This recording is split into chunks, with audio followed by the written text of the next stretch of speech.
Hello everyone, good evening, welcome back to my channel. तो आज है 8 नवंबर 2023 और आज के द हिंदू एनालिसिस में I welcome you all. So let's get started. So पहला आर्टिकल है about the exercise of democracy which is elections. तो मिज़ोरम और छत्तीसगढ़ में असेंबली इलेक्शंस हुए हैं which has recorded over 70% polling which is a huge success for Indian democracy. Huge voter turnout is being witnessed here. तो इससे ये बताता है कि जो हमारे वोटर्स हैं उनमें अवेयरनेस बढ़ रही है और हमको और भी ज़्यादा अवेयर होना है आने वाले assembly as well as Lok Sabha election के लिए। ये न्यूज़ मोस्टली एक अवेयरनेस न्यूज़ थी, that's why I have put it here. और जितने भी लोग नेक्स्ट ईयर वोट करेंगे, please do vote and exercise your franchise. So moving on to the next article, Bihar survey report. कुछ दिनों पहले बिहार गवर्नमेंट ने एक कास्ट सर्वे करवाया गया था जिसके दो पहलू थे। पहला एक पहलू ये था कि उसमें आप कौन से कास्ट के ग्रुप कितने परसेंटेज ऑफ पॉपुलेशन को एक्वायर करते हैं उसके बारे में इंफॉर्मेशन थी। सेकंड ये था कि उसके एजुकेशनल और सोशल एस्पेक्ट क्या हैं, कौन सा कास्ट ग्रुप में कितने लोग पुअर हैं, कौन से कास्ट ग्रुप में कितने लोग गवर्नमेंट जॉब में हैं, कौन से कास्ट ग्रुप में लोग लैपटॉप ओन करते हैं। तो ये सब जो डेटा था वो कल बिहार गवर्नमेंट ने रिलीज़ किया है। तो इसमें से कुछ बहुत ही अच्छी बातें हैं और बहुत ही चौंकाने वाली बातें पता चली हैं।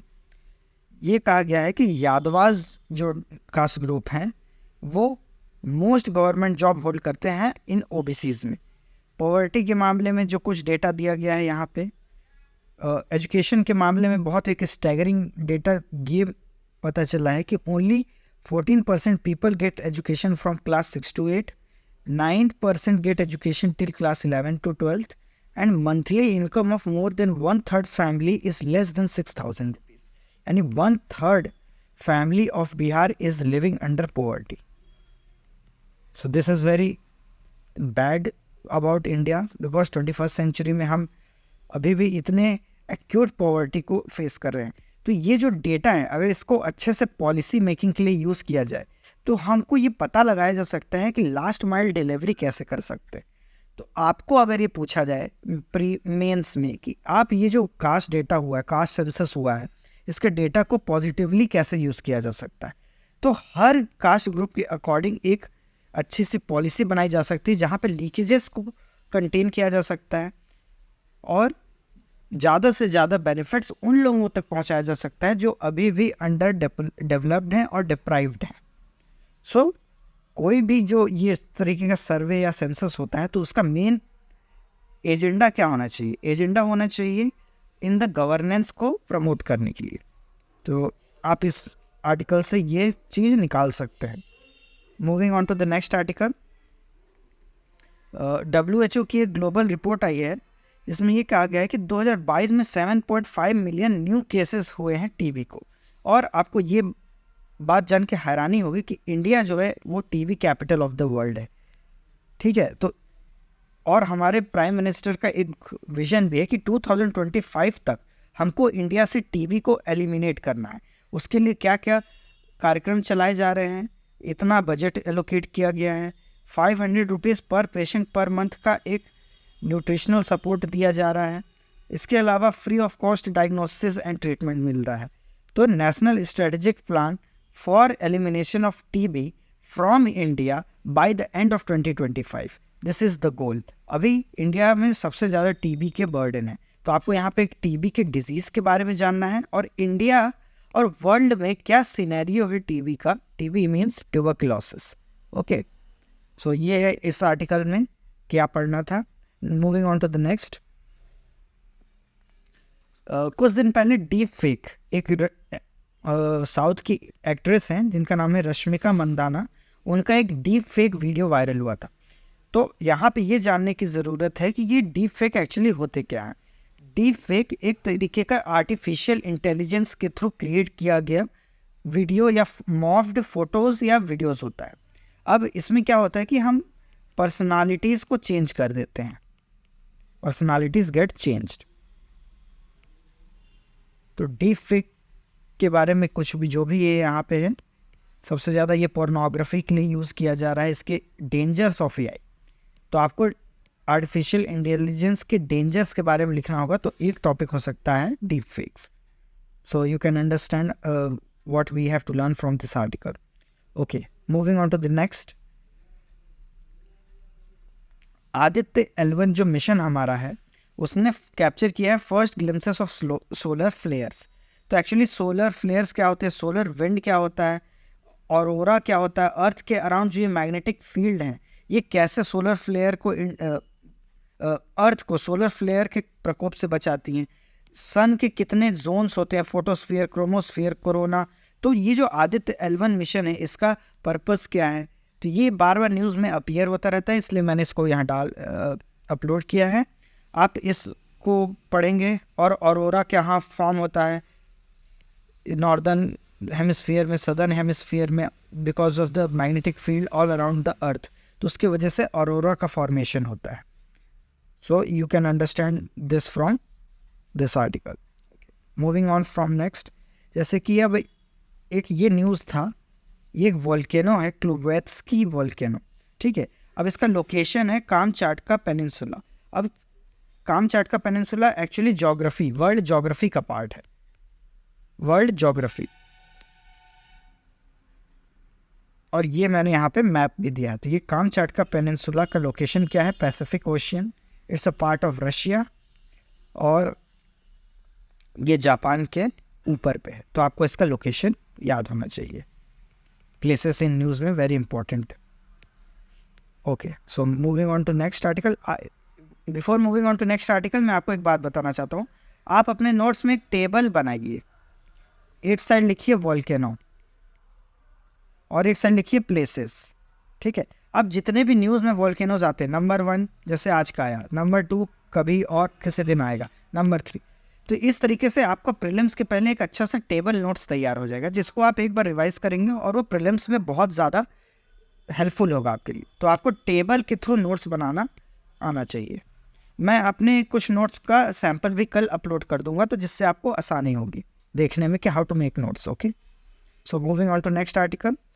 अब यहाँ पे ये 6 इंपॉर्टेंट न्यूज़ आर्टिकल थे आज के न्यूज़पेपर में। इसके अलावा कुछ एडिटोरियल्स काम के हैं। सबसे पहला एडिटोरियल है मैसिव डिस्प्लेसमेंट इन कॉन्गो। अब कॉन्गो जो शहर है इसका पूरा नाम है DRC, democratic Republic of Congo. अब ये डेमोक्रेटिक रिपब्लिक ऑफ कॉन्गो एक बहुत बड़े, जो हमारी इलेक्ट्रिक व्हीकल्स के लिए one of the most important mineral है, कोबाल्ट का मेजर प्रोड्यूसर है, भी है और मेजर एक्सपोर्टर भी है। और इसी पे प्रीलिम्स में 2023 में क्वेश्चन भी आ गया है। About 3/4 of world's cobalt, a metal required for the manufacture of batteries for electric motor vehicle, is produced by Democratic Republic of Congo. But ये आर्टिकल बैटरीज से ज़्यादा DRC में जो चल रही कॉन्फ्लिक्ट और इंटरनल डिस्प्लेसमेंट के बारे में है। इसमें है इंटरनेशनल ऑर्गेनाइजेशन ऑफ माइग्रेशन, एक रिपोर्ट है, उन्होंने ये बताया कि अराउंड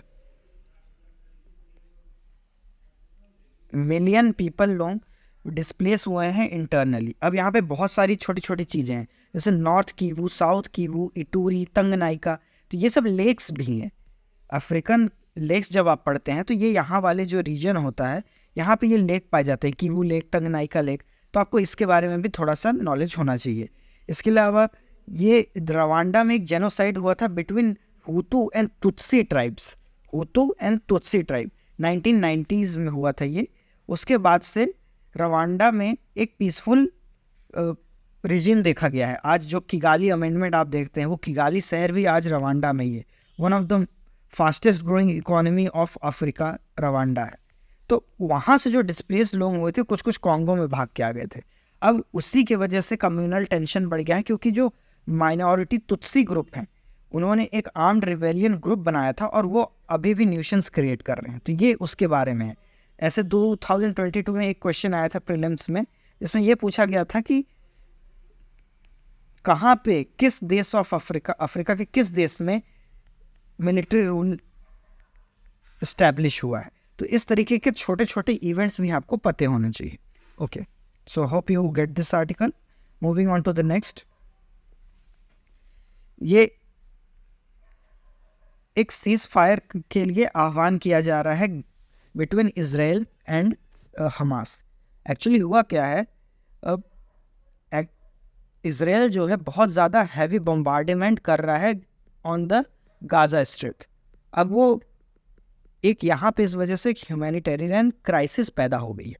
तो ये एक अच्छा सा मैप है जहाँ पे इजराइल के बारे में बताया गया है। तो आप इस मैप को बहुत अच्छे से पढ़िएगा। Full respective credits to the owner. तो इसके बाद ये है कि जैसे ये गाजा स्ट्रिप है, इसका मेडिटेरेनियन सी से लगा है, ये इजराइल से भी लगा है, ये इजिप्ट से भी लगा है। और इजिप्ट के किस पार्ट से लगा है? सिनाई पेनिनसुला। तो ये लोकेशन भी आपके लिए इम्पोर्टेंट है और ये एक न्यूज़ भी इम्पोर्टेंट है कि अब सीज फायर होना चाहिए, क्योंकि जो ह्यूमैनिटेरियन क्राइसिस है वो गाजा में बहुत ज़्यादा बढ़ रही है। अराउंड 10,000 चिल्ड्रन विमेन लोगों की जान जा चुकी है ऑलरेडी हैवी बम्बार्डमेंट के बाद। सो लेट्स से यूएन जो कि एक फेल ऑर्गेनाइजेशन रहा है अभी तक, आगे क्या करता है ये देखने वाली बात रहेगी। सो ये एक दूसरा आर्टिकल था जो मुझे लगा इम्पोर्टेंट है, तो मैंने इसमें डाल दिया। तीसरा आर्टिकल ये था कि जिसमें मैं एक आर्टिकल आपको सेल्फ एनालिसिस के लिए डाल देता हूँ।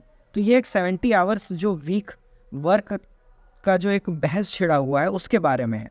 तो इसमें एक काफ़ी अच्छा आर्टिकल है, आप इसको पढ़िए। आप इसको एथिक्स के पर्सपेक्टिव से पढ़िए कि वर्क एथिक्स एक टॉपिक है, कॉर्पोरेट एथिक्स एक टॉपिक है। तो वहाँ पे आप ये एग्जांपल साइट कर सकते हैं कि इससे प्रोडक्टिविटी कितनी बढ़ेगी, दूसरे देशों में क्या प्रॉब्लम्स है, इंडिया में क्या प्रॉब्लम है, कोई नीति आयोग जैसे इम्पोर्टेंट ऑर्गेनाइजेशंस की रिपोर्ट क्या कहती हैं।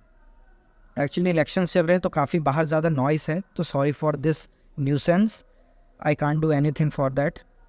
So thank you so much. ये था आज का न्यूज़पेपर कमेंट्री।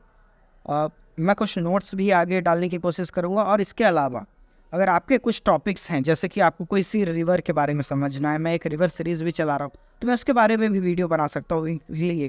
तो अगर आपको इस तरीके की कुछ भी इनिशिएटिव चाहिए तो आप ज़रूर कमेंट करके बताइए। Thank you so much. Thanks for watching.